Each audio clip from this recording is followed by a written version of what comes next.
Today, I want to call note to certain men in the Bible who made a difference. And they're recorded in history. And these examples are people who held responsible positions in service to their government. These people, these men, were believers in the true God, and many times their responsibility before God conflicted with their responsibility before the human government that they served.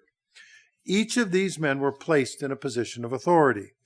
Each of them had to make decisions that could affect their well-being and even their lives. We're going to take a brief look at their lives and see what they had in common that allowed them to persevere to become noted men of history. The title of today's message is Men in the Middle.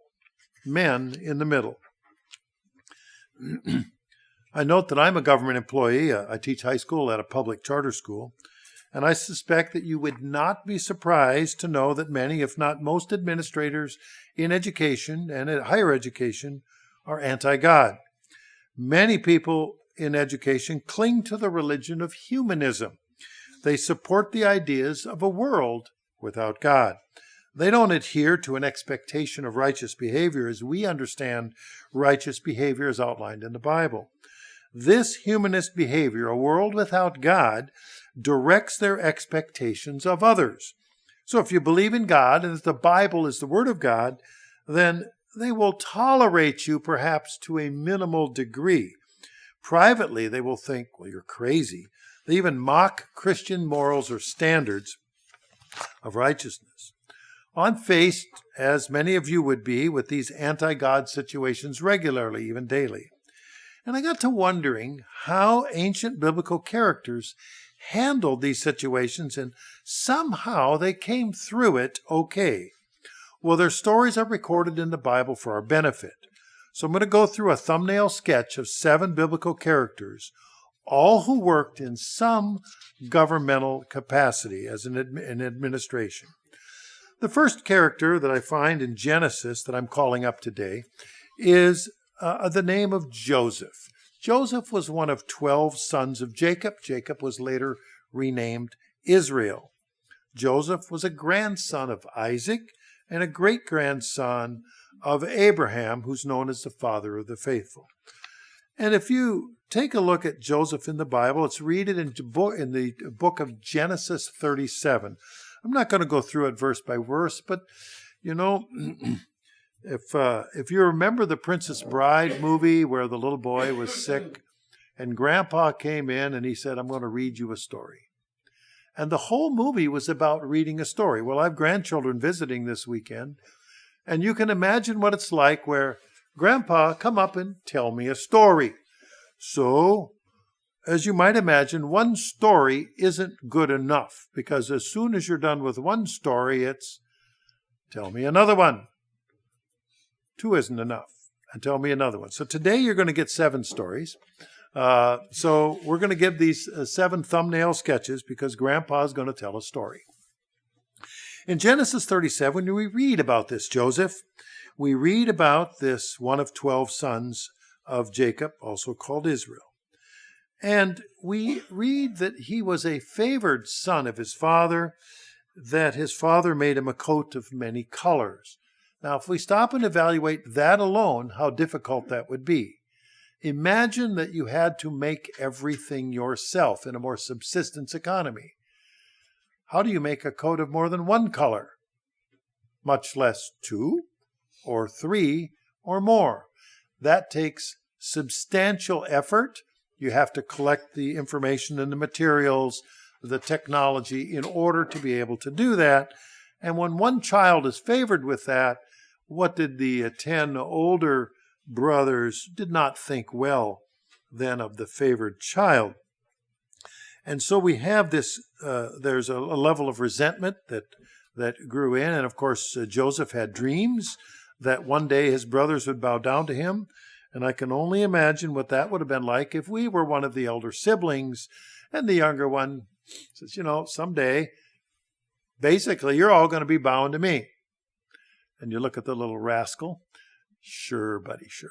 I mean, just, there's just not going to compute too well right off the bat that this can't possibly be so. So you have Joseph, and yet his vision was true. It was of the future. The dream told of the future.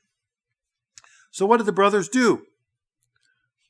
The brothers found him, bound him, and threw him in a pit, and then said, "What shall we do with this troublemaker?" And if we read through Genesis 37, some of them were inclined to just kill him. But the eldest brother Reuben says, let's think about this. Let's talk about it. And brother Judah says, if we sell him to our cousins, he'll be gone and we can make some money on the side. So we got two problems. We've got money and we've got rid of the problem child. So that's what they did. They sold him to the Ishmaelites, their cousins, who were traders, called a caravan. Caravan went on through to Egypt. And they sold him. Basically, he was a chattel slave. He was owned by somebody. And now, what did they tell their father? Oh, here's the coat. It's got blood on it. The wild animal must have got him, blah, blah, blah. We wound up with a story to pacify their father that it was, to show that they didn't have guilt themselves. So you have Joseph in Egypt, not by his plan. It's not like saying, I think I want to go to college in Egypt. I'm about 17 and this is time for me to, sprout wings and fly away from home. No, he found himself as a servant in Egypt, and through a variety, or through circumstances, found himself confronted with a big lie that he had attempted to accost his master's wife, which he refused to do, and yet he was accused and basically convicted of anyway and thrown into prison. Now, I don't know if any of you have ever visited prisons. I've had an opportunity to see some, and in here and in Europe, and they're not pretty places. If you take a look, I know in the ancient prisons, rats abounded. I don't know about the modern ones. I don't know that they have a rodent issue. But it's like we read even as recently as 100 to 200 years ago that the rats in some prisons were the only meat that the prisoners ate. So it gives you an idea of how difficult and unsanitary it was. And I'm sure Joseph wasn't having a pleasant circumstance either. And yet, again, Joseph had dreams. He was able to interpret the butcher, or the baker, and the Pharaoh's cupbearer's dreams, and they came true. It was a remarkable thing, and Joseph then had an opportunity to interpret the Pharaoh's dreams. And the Pharaoh had dreams about 7 fat cows being eaten up by 7 skinny cows, and so forth. And we have those, and the Pharaoh and one of Pharaoh's freed former prisoners said, "Well, go to Joseph. He can tell you about this. It was true with me." And the Pharaoh did, and brought Joseph out of prison and said, "Tell me the dream." And Joseph, now a young man, clearly a young man, explained the dream to Pharaoh that they would have 7 good years. And the 7 good years would be followed by 7 famine years. And if they planned accordingly for the 7 good years, they could be prepared for the 7 bad years. Now, to understand that fully, one must understand the situation in Egypt. Egypt is a long strip of a country around, immediately adjacent to the Nile River. You get a mile on either side and you're looking at desert. We're talking sand and rocks. So it's really a strip that runs along the Nile River. Doesn't have a lot of rain in Egypt, but the rain is up in Ethiopia and it flows north on the Nile through Egypt, and they rely on flooding and irrigation for that. But what happens if it doesn't rain upstream? The river dries up. They can't do their irrigation. If you've seen some of the ancient irrigation, they're still using some of the same methods, where they have a device that dips the water out of the river and the water flows back on the device and flows into a ditch. It's an ancient pump style, and they are able to irrigate their crops. Even today, Egypt produces a lot of cotton using irrigation. So Joseph was saying, you really should prepare. And if you set aside a certain portion of the crop each year and make it mandatory, Egypt will be fine. And the Pharaoh was so impressed with the young man's perception and interpretation that he put him in charge of the project.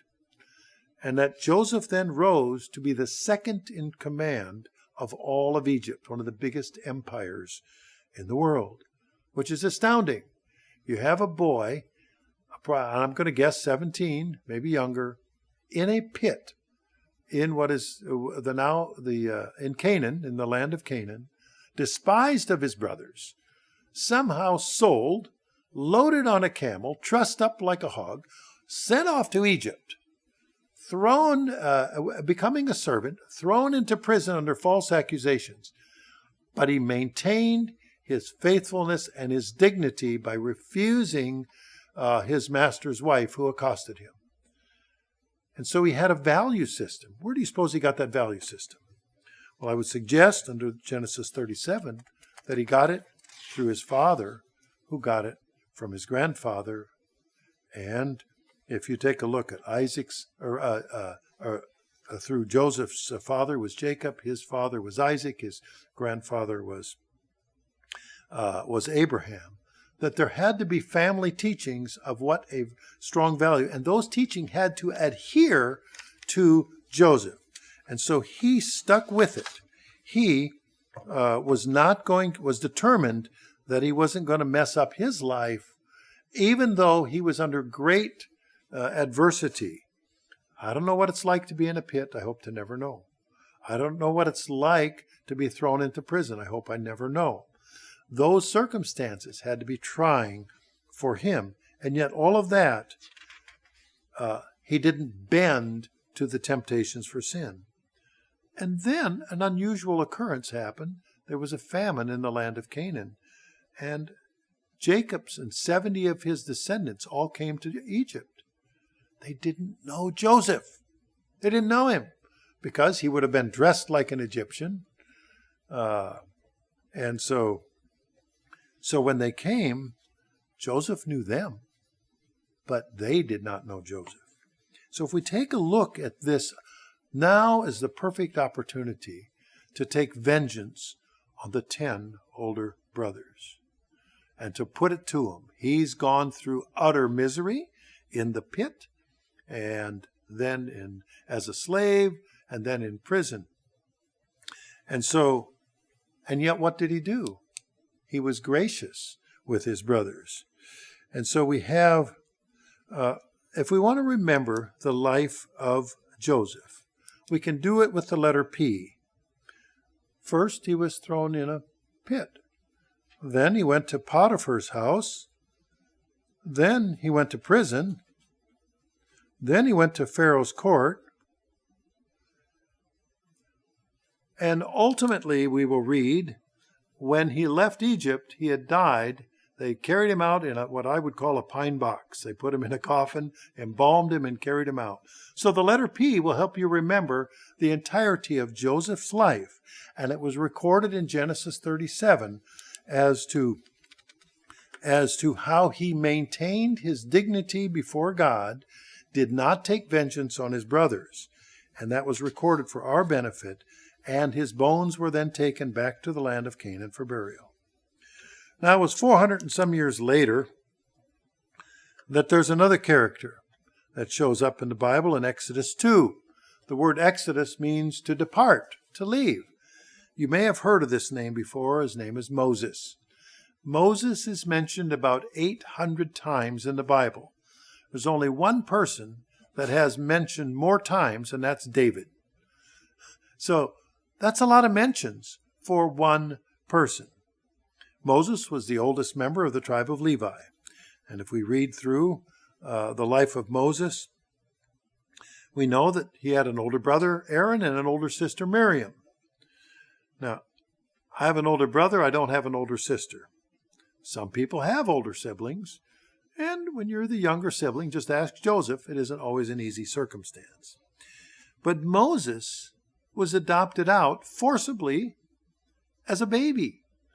Apparently, his older sister was looking after him while he was the Pharaoh wanted to kill all the Hebrew babies at that time. And Pharaoh's niece found Moses in a basket in the river and didn't have children of her own, so she adopted this beautiful baby. And so this beautiful baby then grew up as part of in Pharaoh's court. He grew up a prince in Egypt. Wonder what it would be like if any of us were snatched up, put in a royal household, and given the best of everything. We're talking the best clothing, we're talking the best food, we're talking the best education, all of the relationships, right seated at the money and power of the biggest, strongest government on the face of the earth. And he was right there. He became a military commander, experienced in foreign accomplishments in the military. And Moses' life can be divided into 3 portions of 40. And if we read through the first 40 years, he was spent in Pharaoh's court. He was learning what he needed to know about government, about military, about administration. But he also came to know that he was actually a Hebrew baby. Was I've been back at work at school for the last couple of days and going through professional development. And the subject among several teachers was their DNA testing. And had a teacher I was sitting at the same table at, she says, I've never done it, but I really have no idea. I'm adopted and I don't have any idea of my heritage. But as soon as she would do that, and I'm going to guess she's 40-ish or something, she says, but as soon as I do, it's going to reveal probably a lot of things in a lot of directions. I don't think that they had DNA testing in Moses' day.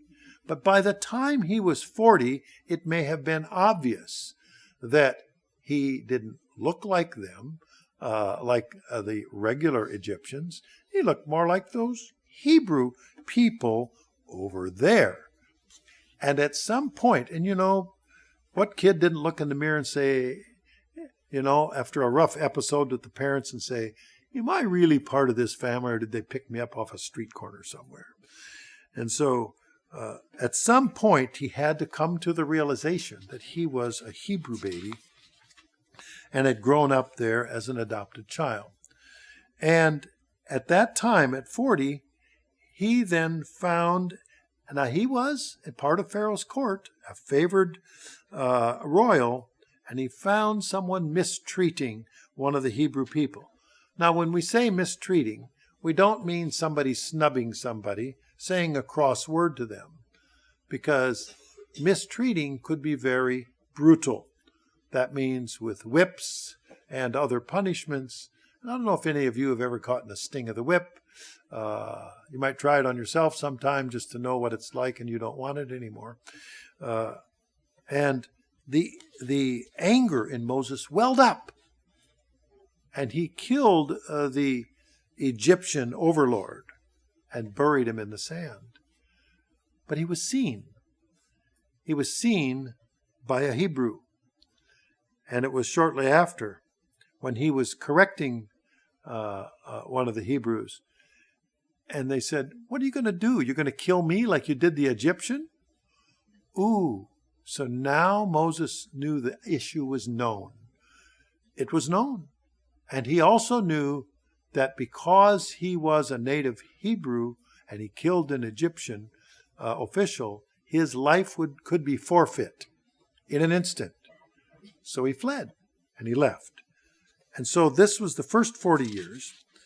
And so we then look at the next 40 years of Moses' life. And the next 40 years, Moses then lived in the desert, learning to do what? Be a shepherd. What does a shepherd have to do? They guide sheep. They protect them from things that could hurt them. He got married. He had a couple of sons. He took advice from his father-in-law Jethro about organization, who somehow knew these things over years. And so if we take a look through the life of Moses, that 40 years was his training in the wilderness, as it were, his training in the desert, learning to be a shepherd. And it was then that God called Moses to a specific task. And that specific task was the burning bush incident. And this burning bush incident, where God gave instructions to Moses to lead the Hebrew people out of Egypt. And Moses had the usual question, had any of us been on that same mountain and the burning bush? Now, you got my attention with a bush that burns but doesn't burn up. I mean, that's pretty awesome right there. And it was the, why me, Lord?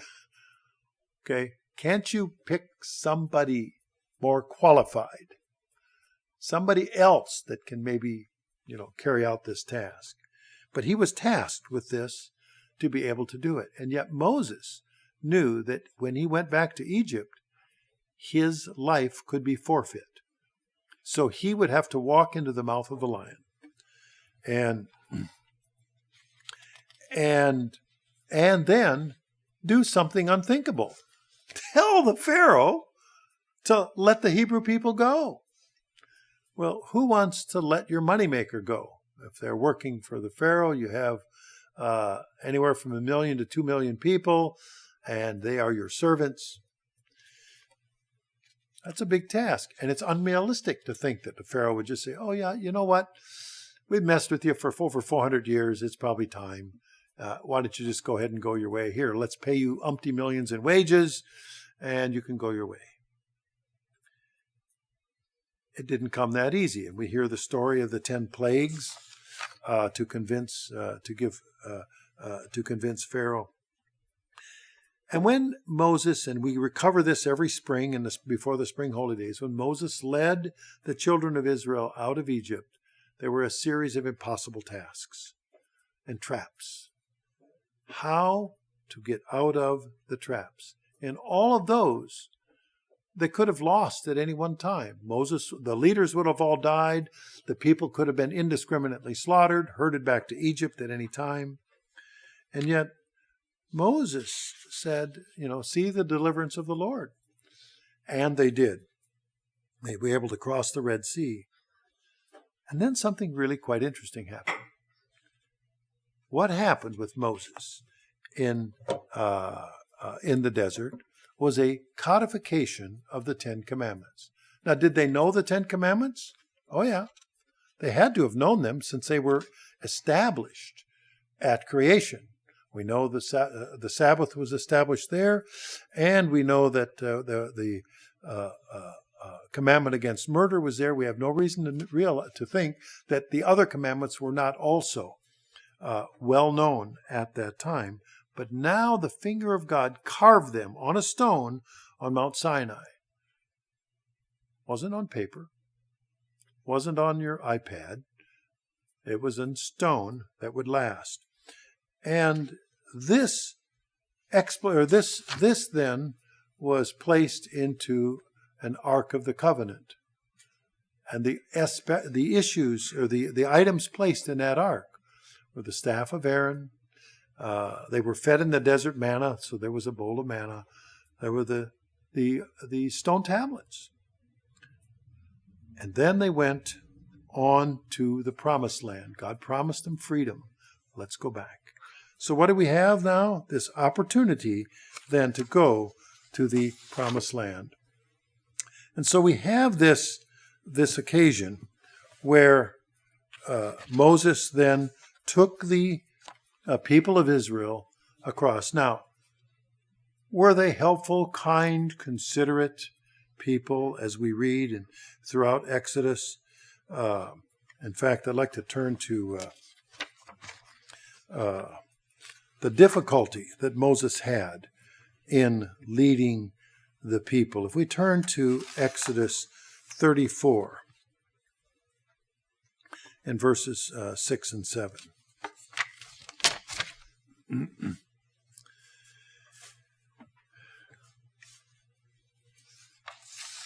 Exodus 34, verses 6 and 7. The Lord, the compassionate and gracious God, slow to anger, abounding in love and faithfulness, maintaining love to thousands, and forgiving wickedness, rebellion, and sin.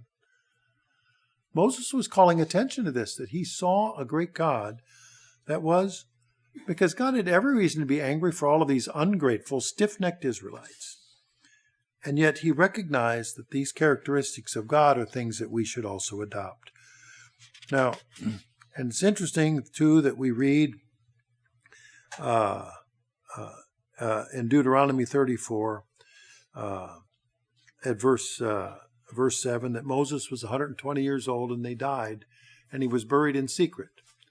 What do you suppose would have happened if he would have been almost one of the most commented people on in the Bible? What do you suppose people would have done with his tomb or his grave? They would have made a shrine out of it. And Moses would be the one, and not God that would be the one that was honored. And so if we read Deuteronomy 34 and verses 4 and 5, they buried him in Moab, but to this day no one knows where his grave is. Somewhere out there, several thousand years ago. Now there's a story that goes on in the same time, and this is the third character, and his name is Caleb.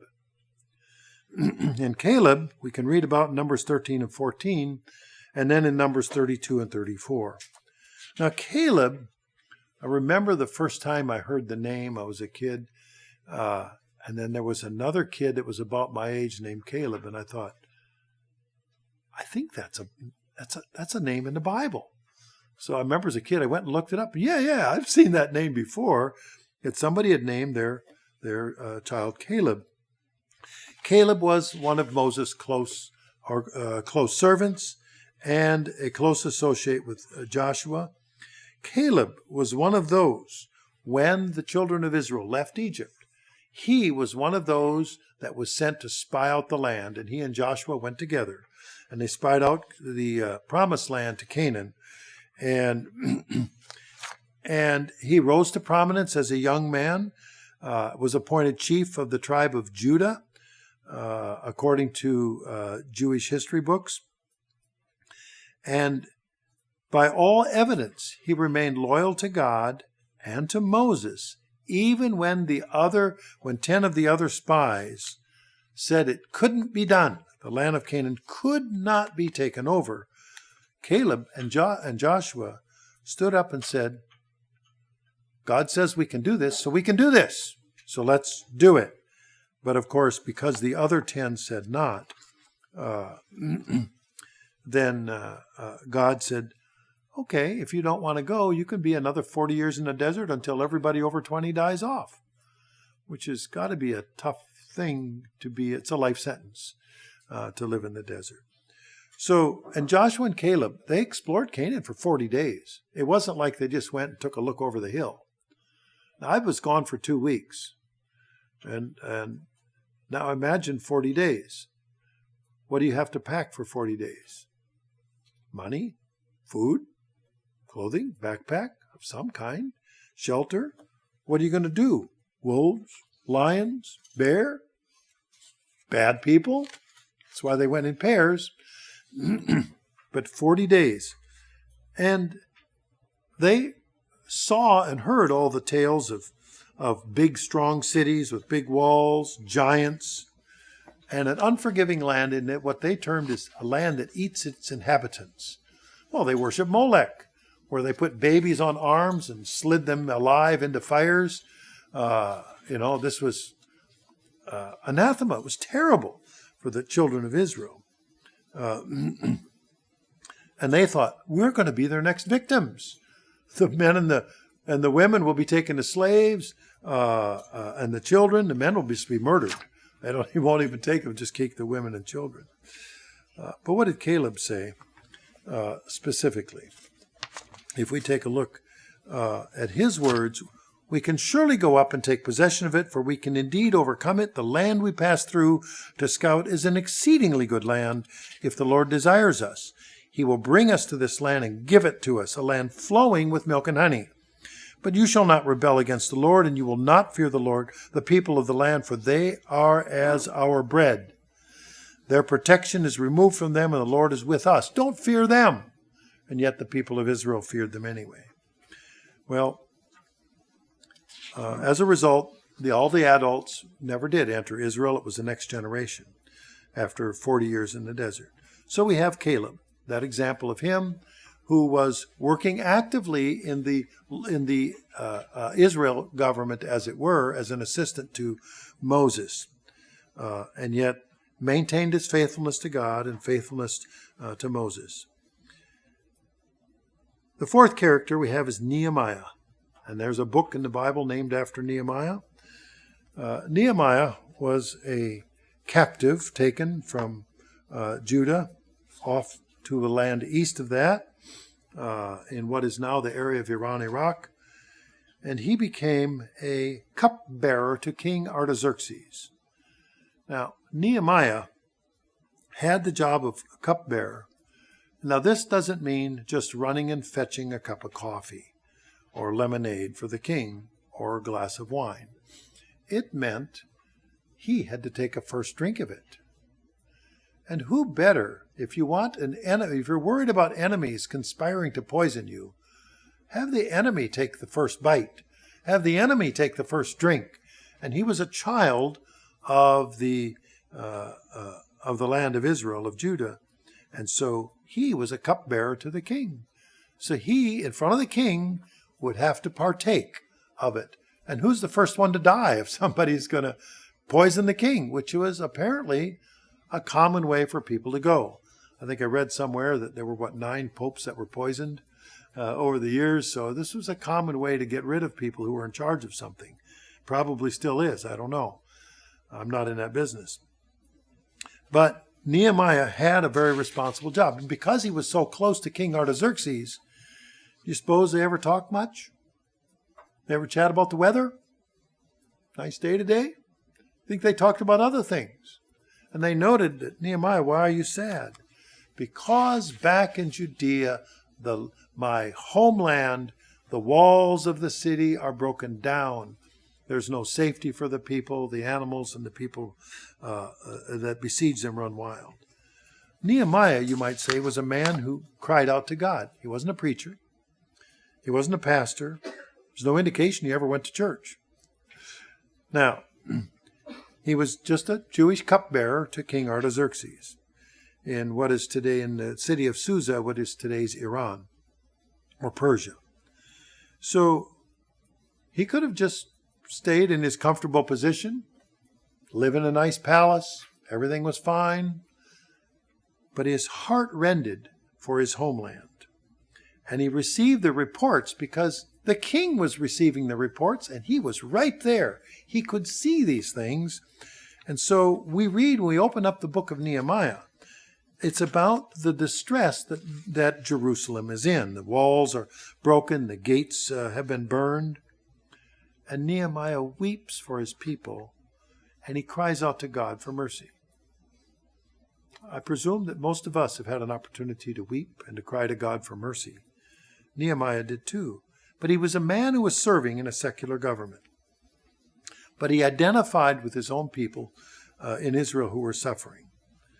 And because the king trusted him, he was so close to the king and developed that positive relationship.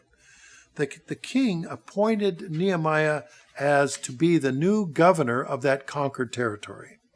And that new governor then gave him a letter that said, here's Nehemiah, you're going to be the new governor. You can use the king's forest and all of the king's resources to rebuild the walls of Jerusalem and rebuild the gates. Because you just can't go try that today. Go to a national park, get out your chainsaw, bring her out your truck, and start whacking down a few trees and see what happens if somebody with a badge comes up and doesn't visit you. Nehemiah had the authority. He had the permit in his hand to be able to do that. And it wasn't a small thing. As we read in Nehemiah, He rebuilt the walls despite great opposition. And then in Nehemiah 7, he gathered the people and listed them according to genealogy, and then had God's word read to them by Ezra the priest in Nehemiah 8. So we have this finishing the walls, putting some around Jerusalem.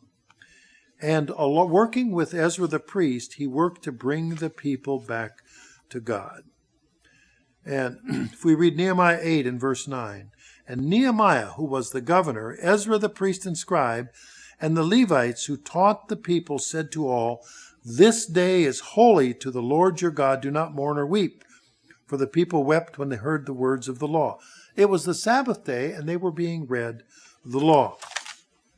And Nehemiah 13 gives the description of what happens when he had finished the wall. And in Nehemiah 13, in those days, I saw people in Judah treading wine presses on the Sabbath, stomping grapes, and bringing in sheaves, harvesting grain, loading donkeys with wine, grapes, figs, and all kinds of burdens. They were pursuing their livelihoods, which they brought to Jerusalem on the Sabbath day. And I warned them about the day on which they were selling provisions. And the men of Tyre dwelt there also. That's on the Mediterranean Sea, on the coast, who brought in fish and all kinds of good and sold them on the Sabbath to the children of Judah in Jerusalem. And I contended with the nobles of Judah, the people that were allowing this. And he said, "What evil thing is this that you do, by which you profane the Sabbath?" Verse 18, "Did not your fathers do this," meaning your ancestors? "And did not our God bring all this disaster on us and on this city?" In other words, the city was captured, the walls were broken, the gates were burned, and we were hauled off to another land. "Yet you bring added wrath on Israel by profaning the Sabbath." Verse 19, "So it was at the gates of Jerusalem, it began to be dark before Sabbath. I," meaning Nehemiah, "commanded the gates to be shut and charged that they must not be opened until after the Sabbath. And I posted some of my servants at the gates, so no burdens would be brought in on the Sabbath. Now the merchants and sellers of all kinds of wares lodged outside of Jerusalem once or twice." Well, they didn't get in to go to the motel. Gates are closed. They had a journey and there was no well, no place to refresh themselves. And so, what does Nehemiah say? Verse 21, "Then I warned them and said, 'Why do you spend the night around the wall? If you do so again, I will lay hands on you.'" In other words, force them to go away. "From that time on, they came no more on the Sabbath. And I commanded the Levites they should cleanse themselves, they should go and guard the gates to sanctify the Sabbath day." So we have Nehemiah. Number 4 is Nehemiah, who wasn't a priest, and yet he was instrumental in becoming a secular governor to help to enforce the re-instruction of the laws of God to the people in Judah. The fifth character, or the fifth example we have, you may have heard of the name of Daniel. Whole book of Daniel. Daniel was a young Jewish prince from Israel, and if we take a look at his history, he became, from a young man on, a counselor to 3 emperors: Nebuchadnezzar, Cyrus, and Darius. Now the word Daniel means "God is my judge" in Hebrew. But when the Babylonians captured him, they changed his name to Belteshazzar, which in the meaning of that one was "may God protect his life."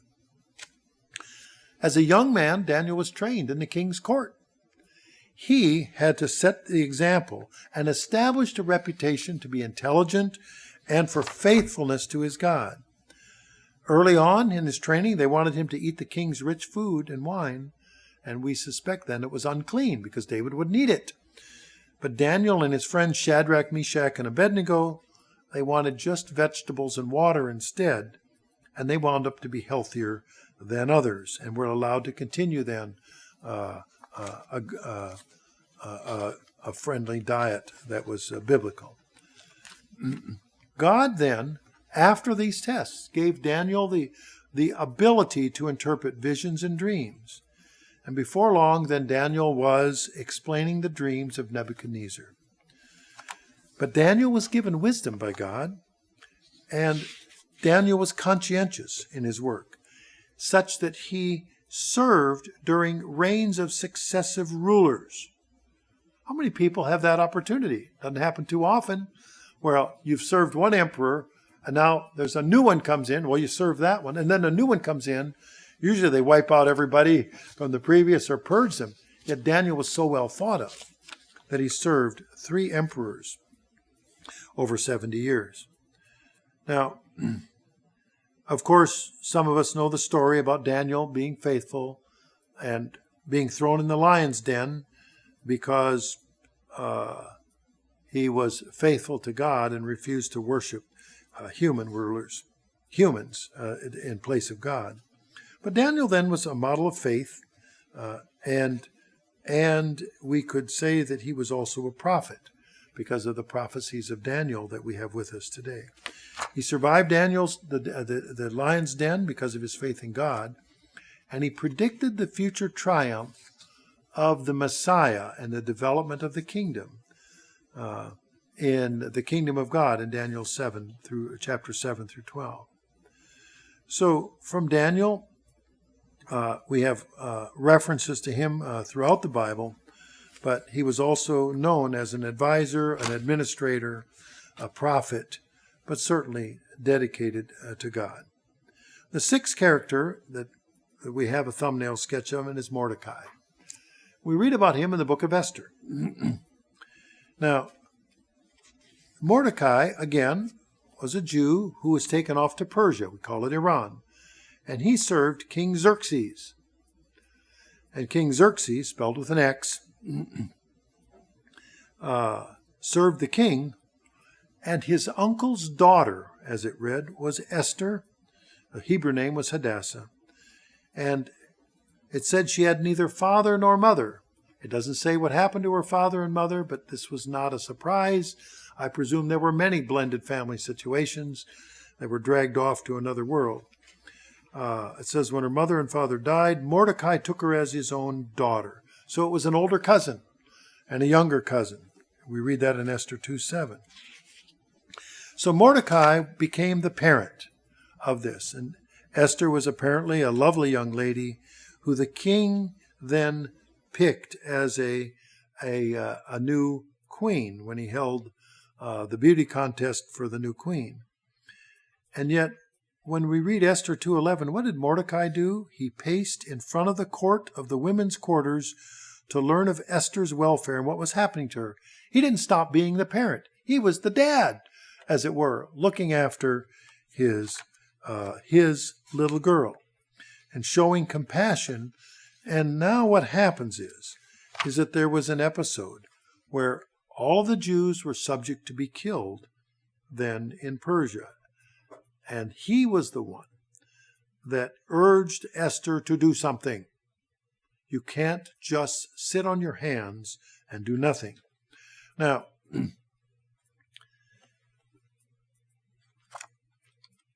Mordecai knew that if Esther didn't do something and she was in a position to be able to do something, that all Jews would be at risk. And we now know from history that the Jews being at risk is a very real thing. In the 1930s and 40s, over 6 million Jews were killed in Europe. Over half of the Jews in Europe were killed at that time. Throughout the Middle Ages, during the Black Plague, entire villages of Jews were wiped out, such that many of the Jews in the Middle Ages fled to Eastern Europe to get out of Western Europe to be safe. So the Jews have been targeted for a long time, and they were then targeted back there in Persia. And it was through Mordecai's influence and instruction that Esther was able then to be able to help the Jews defend themselves and mute the opposition against them. Now, who was this Mordecai? I mean, it tells us that Mordecai was in the king's gate, meaning he had responsibility in the government. And Mordecai was paying attention when he found out that in Esther 2, verses 21 and 22, that there was a plot to kill the king. Well, he should be okay with that, right? He's a kind of a captive, but he informed the king and said, your life is at risk. This elevated then Mordecai in the eyes of the king. So Mordecai had the wisdom to read the situation, to know when to act, and how then to best protect the life of the king, because the life of the king would have protected him. Mordecai was proud of his heritage, and so he had an opportunity then to protect his people, given his relationships, the benefit of his relationship with the king. He had some trust with the king and his influence over Esther. And so we have this example then of Mordecai, who was standing up for what was right under difficult circumstances, working for a secular ruler.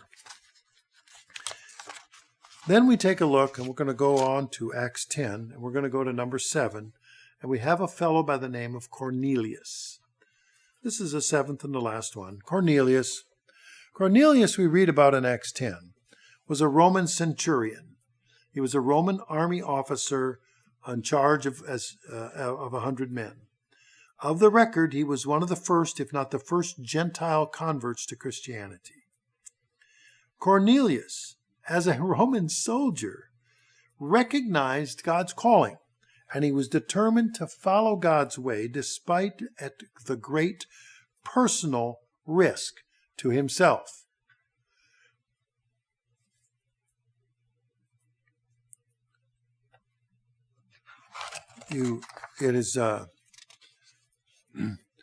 It's not always popular to be a Christian. It was many years ago. I was named with a particular fellowship to university, and I had the banquet and this fellowship as a midlife career changer. And my application to graduate school was turned down. I have the rejection letter still. I've taped it to the back of my graduate diploma. And I asked, well, why is this? This letter said, you don't have an undergraduate degree, you don't have enough credits for an undergraduate degree, and this is a graduate program, so basically don't come knocking on this door. And I went and asked a professor about it. And I said, how can this be? Everything is in order. I've got everything, all of my undergraduate degree, my diploma, my transcript, it's all right there on the computer on university records. And he said, it appears the guy making the decision didn't look past the first page, and all of your data is summarized on the last page. So I wrote an appeal. Never heard anything on appeal. So again, I asked a mentor professor, how could this be? I said, is it because the professor making the decision is from Lebanon and is of a very different religion and my undergraduate degree is from a Baptist university? And he looked at me and smiled and he said, could be, probably.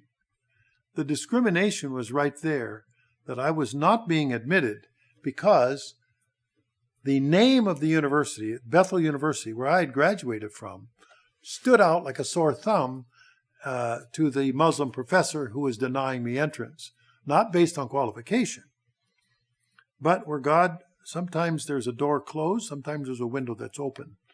And so I crawled through a different window, got a different program, made use of the opportunity, and ta-da, worked out even better. Couldn't have known that at the time. It was a hard thing. So I'm looking at these people, just like the Roman centurion Cornelius. You never know what bad thing can happen if you identify yourself as a Christian. So who have we looked at? These 7 men in the middle. We've looked at Joseph in Genesis 37, the ruler of all Egypt immediately under Pharaoh. We looked at Moses in Exodus 2, raised as a prince of Egypt and claimed his Hebrew heritage. We looked at Caleb In Numbers 13 and 14 and 32 to 34, he was assistant to Moses and Joshua, was one of the spies in Canaan. He had the courage to stand up and claim the promised land despite going against the crowd. And then we looked at Nehemiah. In the book of Nehemiah, who worked for the Persian emperor, then became a governor of Judah and rebuilt the walls of Jerusalem and helped re-educate and reestablish the Sabbath. We looked at Daniel. The book of Daniel, a Jewish prince, worked in government for 70 years under 3 different emperors or administrations and was critical with regard to administration of the empire and of his public adherence to God's ways and the prophecies that he was entrusted to write down. Sixth, we looked at Mordecai in the book of Esther, who worked for the king. He was instrumental in rescuing the Jewish people from extermination through his influence with the king and with Esther. And then we looked at Cornelius. In Acts 10, an early Gentile convert, despite working as a Roman army officer. So, what do we learn from these examples? Let's take a look at Micah 6:8. In Micah 6:8, each of these people had to demonstrate the characteristics that are in Micah 6:8. And Micah 6:8 reads simply, "He has shown you, O man, what is good. And what does the Lord require of you? But to do justly, love mercy, and walk humbly with your God." And each of these characters displayed that expectation. Then I'd like you to turn to Deuteronomy 6. Deuteronomy 6 in verse 20.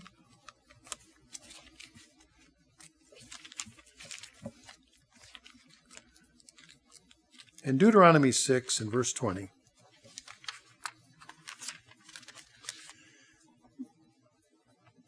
"When your son asks you in time to come, saying, 'What is the meaning of the testimonies, the statutes, and the judgments which the Lord our God has commanded you?' then you shall say to your son, 'We were slaves of Pharaoh in Egypt, and Lord brought us out of Egypt with a mighty hand. And the Lord showed signs and wonders before our eyes, great and severe, against Egypt, Pharaoh, and all his household.' For our application, you might say, 'We were slaves to sin, and God brought us out of sin.'